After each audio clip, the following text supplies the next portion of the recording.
नमस्कार, मैं वसंत रावल ज्योतिष विद्या ज्ञान चैनल के अंदर आज मैं आपको बताने आया हूं भावाद भावम नियम के तहत दसम भाव का फलादेश कैसे किया जाता है।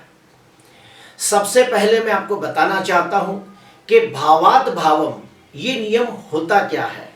तो सुनिए, जन्म कुंडली के अंदर हर भाव का अपना एक सहायक भाव होता है, हर भाव का अपना एक प्रतिरूप होता है, हर भाव का अपना एक सूक्ष्म रूप होता है और हर भाव का अपना एक प्रतिबिंब होता है। हम लोगों को जब किसी भाव के बारे में गहनता से अध्ययन करना होता है तो उस भाव का अध्ययन करने के साथ साथ हमें उसके सहायक भाव को भी देखना होता है, अर्थात मुख्य भाव और उसका सहायक भाव, ये दोनों की स्थिति को देखने के बाद हमें पता चलता है कि वो भाव कैसा फल देगा, शुभ फल देगा या अशुभ फल देगा। आइए और गहराई से जानते हैं। जैसे कि मान लो हमें किसी व्यक्ति की कुंडली के अंदर दसम भाव का अध्ययन करना होता है और हम लोगों को देखना होता है कि ये व्यक्ति को अपने कार्य क्षेत्र के अंदर कितनी सफलता प्राप्त होगी, ये व्यक्ति को समाज के अंदर कितना मान सम्मान पद प्रतिष्ठा की प्राप्ति होगी। तो सबसे पहले हम 10वें भाव का अध्ययन करते हैं।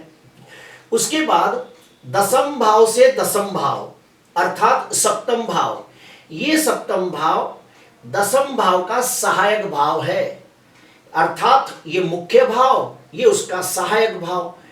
तो हमको ये दोनों की स्थिति का अध्ययन करना होता है। उसके बाद हमें पता चलता है कि 10वें भाव का फलादेश क्या होगा। अभी हम लोग जानेंगे कि भावाद भावम नियम के अंदर 5 अलग अलग नियम है, जिसमें से पहला नियम यह कहता है कि मुख्य भाव बलवान हो और उसका सहायक भाव भी बलवान होता हो तो मुख्य भाव का 100% अच्छा फल प्राप्त होगा।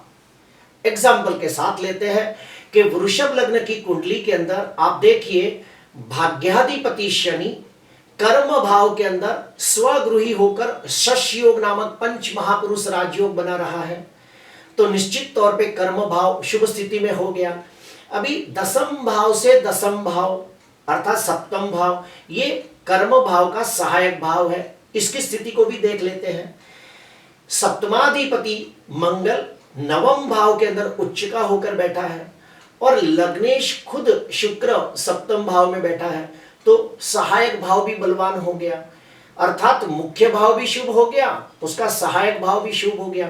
तो इसका प्रेडिक्शन कैसे करेंगे? हम कहेंगे कि ऐसे व्यक्ति अपने कार्य क्षेत्र के अंदर बहुत अच्छी सफलता प्राप्त करते हैं, ऐसे व्यक्ति अपने जीवन के अंदर बहुत अच्छे कर्म करके समाज के अंदर मान सम्मान यश जश कीर्ति और पद प्रतिष्ठा की प्राप्ति करते हैं। ऐसे व्यक्ति अपना काम पूरी ईमानदारी वफादारी नीति के साथ करते हैं और उसके बाद सर्व प्रकार के भौतिक सुखों की प्राप्ति करते हैं और सांसारिक सुखों की प्राप्ति करते हैं। अभी हम आते हैं भावाद भावम का दूसरा नियम क्या कहता है। तो सुनिए, दूसरा नियम ये कहता है कि मुख्य भाव बलवान होता हो, शुभ होता हो और उसका सहायक भाव कमजोर होता हो तो क्या होगा?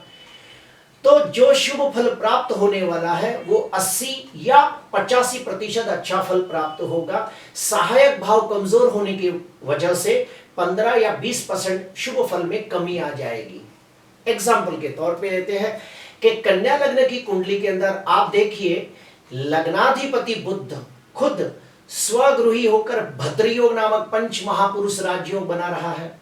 दूसरा, लग्नेश और भाग्येश ये दोनों की शुभ युति कर्म भाव में हो रही है, जिससे लक्ष्मी नारायण नाम का राजयोग बन रहा है, तो निश्चित तौर पे कर्म भाव शुभ स्थिति में हो गया।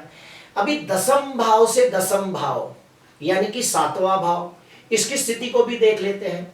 सबसे पहले आप देखिए, सप्तमेश गुरु नीचका होकर बैठा है और सप्तम भाव में राहु बैठा है, तो निश्चित तौर पे सहायक भाव कमजोर हो गया। तो इसका फल क्या होगा? तो 100 में से 20% फल कम हो जाएगा। तो क्या होगा वो सुनिए। ऐसे व्यक्ति अपने कार्य क्षेत्र के अंदर पूरी ईमानदारी वफादारी नीति से काम करेंगे, परंतु बदले में उन्हें उतनी सफलता प्राप्त नहीं होगी जितनी उन्हें मिलनी चाहिए। ऐसे व्यक्ति को मान सम्मान पद प्रतिष्ठा की प्राप्ति होगी, लेकिन उसमें बहुत सारे विघ्न, अड़चने, रुकावटें और तकलीफें आएगी। तो इस प्रकार से दूसरे नियम को हम लोग देखते हैं। अभी आते हैं भावात् भावम नियम का तीसरा नियम। तीसरा नियम ये कहता है कि मुख्य भाव कमजोर होता हो और उसका सहायक भाव शुभ होता हो तो क्या होगा? 100 में से सिर्फ 20% अच्छा फल मिलेगा, 80% फल अच्छा नहीं मिलेगा। एग्जाम्पल के तौर पे लेते हैं कि कुंभ लग्न की कुंडली के अंदर आप देखिए, कर्म भाव के अंदर चंद्र नीच राशि में निर्बल होकर बैठा है और कर्माधिपति मंगल 6वें भाव के अंदर नीच का होकर बैठा है। तो निश्चित तौर पे कर्म भाव कमजोर हो गया, 10वां भाव कमजोर हो गया। अभी 10वें भाव से 10वां भाव यानी कि 7वां भाव, इसकी स्थिति को भी देख लेते हैं। वहां पे सूर्य स्वगृही होकर बैठा है और पंचमेश बुध भी साथ में है, तो सूर्य बुध का बुध आदित्य योग निर्माण हुआ। तो सहायक भाव शुभ स्थिति में है और मुख्य भाव कमजोर है। तो 100 में से सिर्फ 20% अच्छा फल मिलेगा, 80% फल अच्छा नहीं मिलेगा। तो सुनिए उसका फलादेश। ऐसे व्यक्तियों को बहुत संघर्षों के बाद थोड़ी सी सफलता प्राप्त होगी। बहुत मेहनत, साहस और पराक्रम करने के बाद थोड़ा सा पद प्रतिष्ठा का प्राप्ति होगा। अभी हम आते हैं चौथे नियम की तरफ। चौथा नियम ये कहता है कि मुख्य भाव भी कमजोर हो और उसका सहायक भाव भी कमजोर हो तो क्या होगा? तो उस भाव का 100% फल अच्छा नहीं मिलेगा। एग्जाम्पल के तौर पे लेते हैं कि मकर लग्न की कुंडली के अंदर आप देखिए, कर्म भाव के अंदर सूर्य नीच का होकर बैठा है, जो कि यहाँ पे दिग्बली भी होता है, लेकिन फिर भी यहाँ पे सूर्य नीच का होता है और कर्मेश शुक्र भी नीच का है। तो निश्चित तौर पे ये भाव काफी हद तक कमजोर हो गया। अभी आते हैं 10म भाव से 10म भाव यानी कि 7म भाव, इसकी स्थिति को भी देख लेते हैं। यहाँ पे मंगल नीच का होकर बैठा है और सप्तमाधिपति चंद्र भी नीच का है, तो सहायक भाव भी कमजोर हो गया।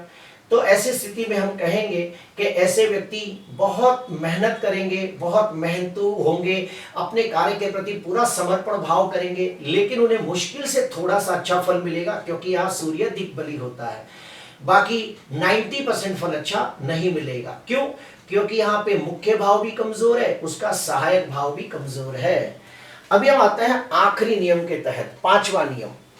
पांचवा नियम ऐसा है कि मुख्य भाव का स्वामी अगर सहायक भाव के अंदर शुभ स्थिति में हो, फिर से बोलता हूं, मुख्य भाव का स्वामी सहायक भाव के अंदर शुभ स्थिति में बैठा हो तो राजयोग जैसा फल मिलता है। दूसरा एक नियम ऐसा भी है कि मुख्य भाव और सहायक भाव, ये दोनों भाव के स्वामी आपस में एक दूसरे के घर में बैठे हो और परिवर्तन योग बनाते हो तो भी राजयोग जैसा फल मिलता है।